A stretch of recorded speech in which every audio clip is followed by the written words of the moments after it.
യാ മുഹമ്മദ്, അള്ളാഹുവിന്റെ റസൂലിന്റെ പേരാ വിളിച്ചത്. കാല് കോച്ചിയപ്പോ ഇബ്നു ഉമറിന് നിർദ്ദേശിച്ചു കൊടുക്കുന്ന ഇബ്നു അബ്ബാസ് റളിയല്ലാഹു അൻഹുമാ, നിങ്ങൾക്ക് ഏറ്റവും ഇഷ്ടപ്പെട്ട പേര് പറ. നിങ്ങൾക്ക് ഏറ്റവും ഇഷ്ടപ്പെട്ട പേര് പറയാൻ പറഞ്ഞാൽ ഉറപ്പല്ലേ ഇബ്നു ഉമർ പറയാൻ നബിന്റെ പേരാ? അദ്ദേഹം പറഞ്ഞു യാ മുഹമ്മദ്. ഇതാണ് ഒരാൾ കാലുകൊച്ചിയാൽ പറയേണ്ടത് എന്ന് മഹാനായ ഇമാം ബുഖാരി തന്റെ അദബുൽ മുഫ്രദ് എന്ന ഗ്രന്ഥത്തിൽ പറയുന്നു, തലക്കെട്ട് നൽകിയിട്ട്. ഇമാം നവവി റളിയല്ലാഹു അൻഹു തന്റെ അദ്കാറിൽ ഇത് വിവരിക്കുന്നു. ഇബ്നു സുന്നി തന്റെ അമലുൽ യൗമി വല്ലൈലയിൽ ഇത് വിവരിക്കുന്നു. ഇബ്നുൽ അസീർ തന്റെ താരീഖ് ഇബ്നു ജരീർ ചുരുക്കിയിട്ടുള്ള ഗ്രന്ഥമുണ്ട്, ഇതിൽ പറയുന്നു. ഇതങ്ങനെ തന്നെ ഉദ്ധരിക്കുന്നു. ഈ വഹാബി പ്രസ്ഥാനത്തിന്റെ ആത്മീയ ആശയ സ്രോതസ് ഷെയ്ഖുൽ ഇസ്ലാം എന്നവർ വാഴ്ത്തുന്ന ഇബ്നു തീമിയ എന്ന് പറയുന്നയാൾ ഡമാസ്കസ് പണ്ഡിതനാണ്. ലോകത്താദ്യമായി അല്ലാഹുവല്ലാത്തവരെ വിളിച്ചു പ്രാർത്ഥിക്കലാണ് അവരോട് നടത്തുന്ന സഹായാപേക്ഷയും അപേക്ഷകളും എന്നും അത് അല്ലാഹുവല്ലാത്തവർക്കുള്ള പ്രാർത്ഥനയാണെന്നും 8-ാം നൂറ്റാണ്ടിന്റെ പ്രാരംഭത്തിൽ ലോകത്ത് ആദ്യമായി മുസ്ലിമീങ്ങളിൽ നിന്ന് വാദിച്ചയാളാണ് ഇബ്നു തീമിയ. അദ്ദേഹം ഈ ഹദീസ് ഉദ്ധരിച്ചിട്ട് ഈ ഹദീസ് പറയണമെന്ന് തന്നെ സ്ഥാപിക്കുന്നു തന്റെ അൽ കലിമു ത്വയ്യിബ് പേജ് 94. അപ്പൊ ഇമാം ബുഖാരി റളിയല്ലാഹു അൻഹു തന്റെ അദബുൽ മുഫ്രദ് 142-ാം പേജിൽ തന്റെ പ്രസിദ്ധമായ സനദ് സഹിതം വിവരിച്ചിട്ടുള്ള ഈ വാക്യത്തിനെ അടിസ്ഥാനപ്പെടുത്തിയാണ് കാലുകോച്ചുക, വിരല് മടങ്ങുക, പെട്ടെന്ന് വീഴുക, വയറ്റിൽ വേദനയാവുക, പെട്ടെന്ന് തലക്ക് വേദന വരിക, ഇതുപോലത്തെ പ്രതിസന്ധി വേളകളിൽ മുസ്ലിമീങ്ങൾ മുഴുവൻ യാ നബി, യാ റസൂലല്ലാഹ്, ബദരീങ്ങളെ, ഇന്ന ഔലിയ എന്നുള്ള വിളിച്ചു വരുന്നത്. ഇത് അടിസ്ഥാനമില്ലാതെയല്ല. ചിലരിന്റെ അമ്മോന്ന് വിളിക്കും. ഇനി എന്റെ അമ്മോന്ന് വിളിച്ചാലും യാ മുഹമ്മദ് എന്ന് വിളിച്ചാലും യാ വലിയല്ലാഹി ഫുലാൻ എന്ന് വിളിച്ചാലും എല്ലാം ഈ വിളി അടിസ്ഥാന പ്രമാണമുള്ളതാണ്, അടിസ്ഥാനപരമാണ്, പ്രമാണങ്ങൾ കൊണ്ട് തെളിയുന്നതാണ്. ഈ വിളിയെ കൂടി ശിർക്കാക്കാനാണ് ദുആ എന്നതിന് വിളിച്ചു പ്രാർത്ഥിക്കുക എന്ന അർത്ഥകൽപ്പന നടത്തുന്നത്. ഇഷ്ടപ്പെട്ടയാളുടെ പേര് പറ. ആദ്യം അദ്ദേഹം വിളിക്കുക എന്നർത്ഥം പറഞ്ഞെങ്കിൽ പിന്നെ മാറ്റിപ്പോട്ടെ. അങ്ങനെ ഇഷ്ടപ്പെട്ടയാളെ പേര് പറയാൻ പറഞ്ഞു. അപ്പൊ എന്ത് ചെയ്തു? ഇബ്നു ഉമർ റളിയല്ലാഹു അൻഹു യാ മുഹമ്മദ് എന്ന് വിളിച്ചു. ഇത് ബുഖാരി അദബുൽ മുഫ്രദിൽ ഉദ്ധരിച്ചിട്ടുണ്ട്, അദ്കാറിൽ നബവി ഉദ്ധരിച്ചിട്ടുണ്ട്, ഇബ്നു സുന്നി ഉദ്ധരിച്ചിട്ടുണ്ട്, പലരും ഉദ്ധരിച്ചിട്ടുണ്ട്. എന്നിട്ടോ ഇത് ശരിയാ, ഉദ്ധരിച്ചിട്ടുണ്ട് എന്നുള്ളത് ശരിയാ. സത്യാവസ്ഥ വേറെ നമുക്ക് പരിശോധിക്കാം. എന്നിട്ട് അദ്ദേഹം പറഞ്ഞത് എന്താ? ഇതാണ് കാലുകൊച്ചിയാലും വയറുവേദന വന്നാലും തലവേദന വന്നാലും ഒക്കെ പറയാനുള്ളത് ഇതാണ്. അതാരാ പറഞ്ഞത്? ഏതെങ്കിലും ഏതെങ്കിലും ഒരു ഇമാം പറഞ്ഞോ? ഇമാം ബുഖാരി പറഞ്ഞോ? കാലുകൊച്ചിയാൽ പറയുന്ന അധ്യായം ഇതിലല്ലാതെ വയറുവേദനയാൽ പറയാനെങ്കിൽ പറ്റുമെന്ന് പറഞ്ഞോ? അതല്ലെങ്കിൽ മറ്റു പ്രയാസങ്ങളുടെ സന്ദർഭത്തിൽ പറയാമെന്ന് ഇമാം നവവി അദ്കാറിൽ പറഞ്ഞോ? പറഞ്ഞില്ല. ഇത് എവിടെ പറയാനുള്ളതാ? കാലുകൊച്ചിയാൽ. എന്താ ഇത് കാര്യം? ഇത് നമ്മൾ പറഞ്ഞ വിഷയമായിട്ട് ബന്ധപ്പെട്ടതാണോ എന്ന് പരിശോധിക്കുക ആദ്യം നമ്മൾ. എന്താ ഇത് വിഷയം? ഇത് കാലുകൊച്ചിയാൽ ആ നാട്ടിലുള്ള ഒരു സമ്പ്രദായമാണ്. കാലുകൊച്ചിയാൽ ഏറ്റവും ഇഷ്ടപ്പെട്ടയാളുടെ പേര് പറയുക. ഇത് വിശദീകരിച്ച പണ്ഡിതന്മാര് അതിൽ പല കാരണങ്ങളും പറഞ്ഞിട്ടുണ്ട്. കാല് കോച്ചിയാൽ, കാലിന് തരിപ്പുണ്ടായാൽ രക്തചംക്രമണം കുറയുന്നത് കൊണ്ടാണ് കോച്ചിപ്പോകുന്നത്. അപ്പോ ഏറ്റവും ഇഷ്ടപ്പെട്ടയാളുടെ പേര് പറഞ്ഞാൽ എന്ത് ചെയ്യും? രക്തചംക്രമണം വേഗത്തിലാകും. അതുകൊണ്ടാണ് ഇത് പറഞ്ഞത് എന്ന് ഈ ഹദീസൊക്കെ വിശദീകരിച്ച പണ്ഡിതന്മാർ തന്നെ പറഞ്ഞിട്ടുണ്ട്. ഇൻഷാ അല്ലാഹ് വേണമെങ്കിൽ നമുക്കത് പിന്നീട് വിശദീകരിക്കാം. അപ്പോ അങ്ങനെ കാലുകൊച്ചിയാൽ ഏറ്റവും ഇഷ്ടപ്പെട്ട ആളുടെ പേര് പറയും. ഒരാളോട് ഏറ്റവും ഇഷ്ടമുണ്ടെന്ന് തെളിയിക്കാൻ അക്കാലത്ത് പറഞ്ഞിരുന്നത് എന്താണെന്നറിയോ? എന്താ പറഞ്ഞത്? കവിതകളിൽ കാണാം.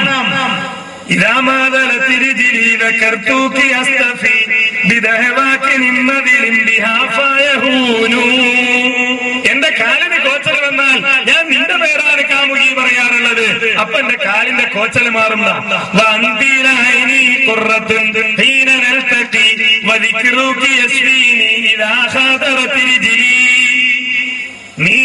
നീയാണ് എന്റെ കണ്ണിന് കുളിർമ.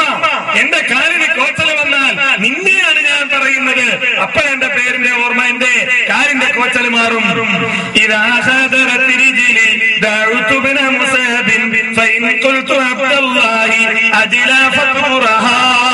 ആണ് മാത്രല്ല പെണ്ണും പറയാ എന്റെ കാല് കോച്ചയാല് ഞാന് ഇബ്നു മുസബിന്റെ പേരാ പറയാ, അബ്ദുല്ലാന്ന് ഞാൻ പറഞ്ഞ അപ്പൊ എന്റെ കാലിന്റെ കോച്ചല് മാറുന്ന. അത് പ്രേമത്തിന്റെ കാഠിന്യം തെളിയിക്കാൻ അക്കാലത്ത് അവര് പറഞ്ഞിരുന്ന ഒരു കാര്യമാണ്.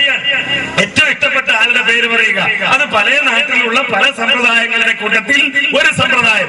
അത് റസൂലിന്റെ പേര് അബ്ദുല്ലാഹ് ഇബ്നു ഉമർ റളിയല്ലാഹു അൻഹു പറഞ്ഞു എന്നതാണ് എല്ലാ രോഗങ്ങൾക്കും. അറബി പാൽക്കായം മാതിരി അങ്ങനെയാണല്ലോ. അറബി പാൽക്കായം ഉണ്ടാക്കുന്നതല്ല, ഉണ്ടാകുന്നതാണ്. തൊട്ടിലിൽ കിടക്കുന്ന കുട്ടി മുതൽ കട്ടിലിൽ കിടക്കുന്ന വൃദ്ധന്മാർ വരെ എല്ലാവർക്കും ഇത് പറ്റും. മാത്രമല്ല വീട്ടിലുള്ള കന്നുകാലികൾക്കും പറ്റും. അങ്ങനെ പാമ്പ് വരാതിരിക്കാൻ എല്ലാത്തിനും ഈ 5 രൂപയുടെ ചെറിയ ബോട്ടിലുണ്ട്, 10 രൂപയുടെ വലിയ ബോട്ടിലുണ്ട് എന്ന് പറയുന്ന പാൽക്കായം മാതിരി എല്ലാത്തിനും നജീബ് മുസ്ലിയാർക്ക് തലവേദനക്കായാലും വയറുവേദനക്കായാലും അതേപോലെ തന്നെ ആസ്മക്കായാലും എന്തിനും എന്ത് പറഞ്ഞാൽ മതി, യാ മുഹമ്മദ് എന്ന് പറഞ്ഞാൽ മതി എന്നാണ് അദ്ദേഹം മനസ്സിലാക്കിയത്. ഇത് ലോകത്ത് ആരും മനസ്സിലാക്കാത്തതാണ്, പൂർവിക പണ്ഡിതന്മാര് മനസ്സിലാക്കാത്തതാണ്. ഇതാണ് വിഷയവുമായി ഇതിനുള്ള ബന്ധം. ഇനിയോ ഹദീസിന്റെ നിയമമനുസരിച്ച് ഒരുപാട് ന്യൂനതകൾ പലരും ഉദ്ധരിച്ച പല പരമ്പരകളിലും ന്യൂനതകൾ നമുക്ക് കാണാൻ കഴിയും.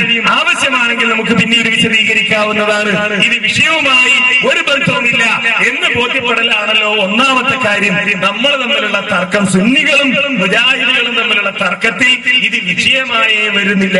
ഒരാളുടെ കാല് കോച്ചുന്നുവെങ്കിൽ യാ മുഹമ്മദ് എന്നയാള് പറഞ്ഞാൽ അത് ശിർക്കാണെന്ന് ആരും പറയുന്നില്ല. അതാണ് മൂപ്പരിക്കെന്നെ അറിയാം. ഇത് അതല്ല. ഉണ്ടുമ്മ എന്നുള്ള വിളി അവിടെ വന്ന് നിങ്ങൾ കേട്ടില്ലേ? ഇത് പറഞ്ഞപ്പോഴും എന്ത് വന്നു? ഉണ്ടുമ്മ എന്നുള്ള വിളി, ആ വിളി ശിർക്കാക്കാനാണ്. ഉണ്ടുമ്മ എന്നുള്ള ഒരു വിളി പോലത്തെ വിളി മാത്രമാണ് എന്ത് യാ മുഹമ്മദ് എന്ന വർത്തമാനം. അത് ചില ഹദീസുകളിൽ യാ മുഹമ്മദ് എന്ന് വന്നിട്ടുണ്ട്, ചിലതിൽ മുഹമ്മദ് എന്ന് വന്നിട്ടുണ്ട്, ചിലതിൽ മുഹമ്മദാഹി എന്ന് വന്നിട്ടുണ്ട്, ചിലതിൽ വാ മുഹമ്മദാണ് വന്നിട്ടുണ്ട്. വ്യത്യസ്തമായ റിപ്പോർട്ടുകൾ വന്നിട്ടുണ്ട്. അതൊന്നും തന്നെ പ്രാർത്ഥനയുമായി ബന്ധപ്പെട്ടതല്ല.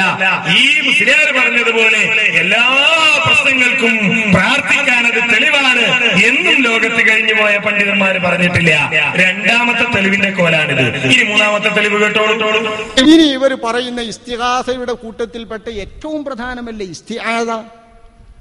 ഞാൻ പറയാ, കിതാബു തൗഹീദുണ്ട് എന്റെ കയ്യില്. അതായത് മുഹമ്മദ് ബിൻ അബ്ദുൽ വഹാബി എന്ന വഹാബി പ്രസ്ഥാനത്തിന്റെ വിധാതാവ്, അതിന്റെ ശരിയായ അടിസ്ഥാനക്കാരൻ മുഹമ്മദ് ബിൻ അബ്ദുൽ വഹാബിന്റെ തൗഹീദ്.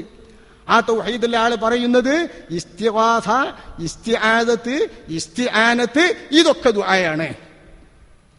ഇസ്തിആദത്ത് എന്ന് പറഞ്ഞാൽ എന്താ? ഇസ്തിആദത്ത്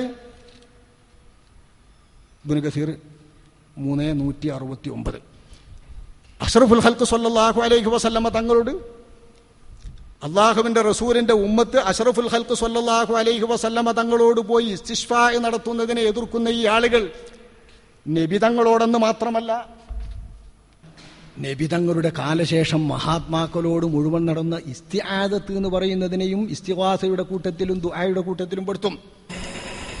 സംഭവം ഈ ആളുകൾ നടത്തുന്ന തട്ടിപ്പിന്റെ ഗൗരവം ഇവിടെ എന്തിനാണ് തെളിവ് പറഞ്ഞത്?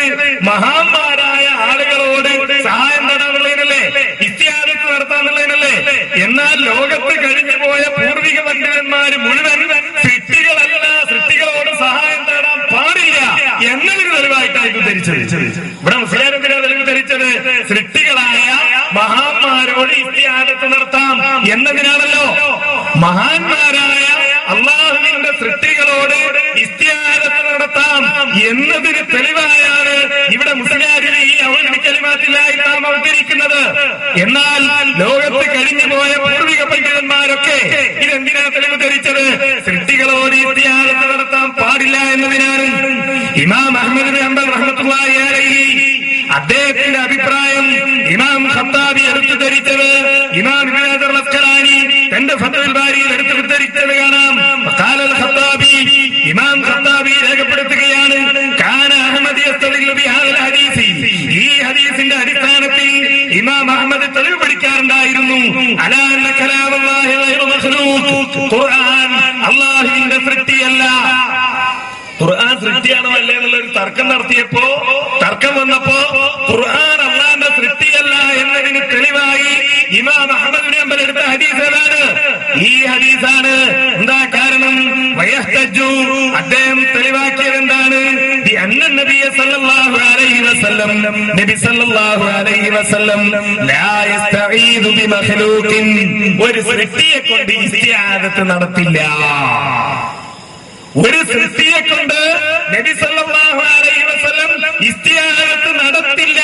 അതുകൊണ്ടാണ് അല്ലാഹുവിന്റെ കലാമായ ഖുർആൻ സൃഷ്ടിയല്ല എന്ന് അഹ്മദ് ബിൻ ഹംബൽ പറഞ്ഞത്. അഹ്മദ് ബിൻ ഹംബൽ ഈ ഹദീസ് തെളിവാക്കിയത് എന്തിനാ? സൃഷ്ടിയോട് ഇസ്തിആദത്ത് നടത്തില്ല എന്ന് പറയാൻ.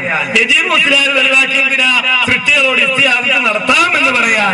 പ്രിയപ്പെട്ട സുന്നി സഹോദരന്മാരെ, നമ്മൾ ആരുടെ കൂടെ നിൽക്കണം?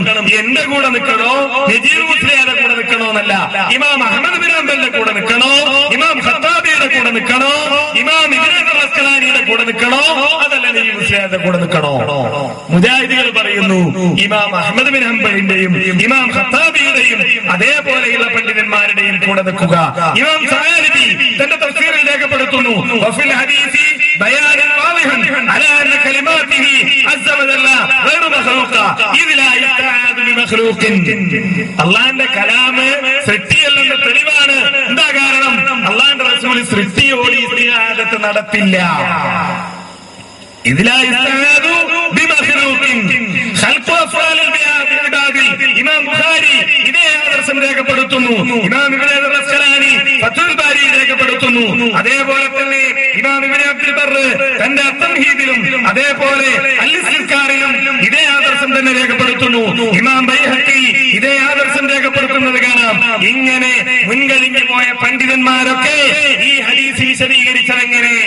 ലാ യുസ്തആദു ബിമഖ്ലൂഖിൻ, സൃഷ്ടികളോട് ഇസ്തിആദത്ത് നടത്തില്ല. നജീബ് മുസ്ലിയാർ പറയുന്നു സൃഷ്ടികളോട് ഇസ്തിആദത്ത് നടത്താനുള്ള തെളിവാണ് പൂർവിക പണ്ഡിതന്മാർ പറഞ്ഞതിൽ നിന്ന് വ്യത്യസ്തമായി പുത്തൻവാദവുമായി രംഗത്ത് വരികയാണ് ഈ ആളുകൾ എന്ന് നമ്മൾ മനസ്സിലാക്കണം. ഇനിയോ ഇതൊക്കെ കഴിഞ്ഞു, തെളിവില്ല, പ്രമാണങ്ങളില്ല, പിന്നുള്ള എന്താ?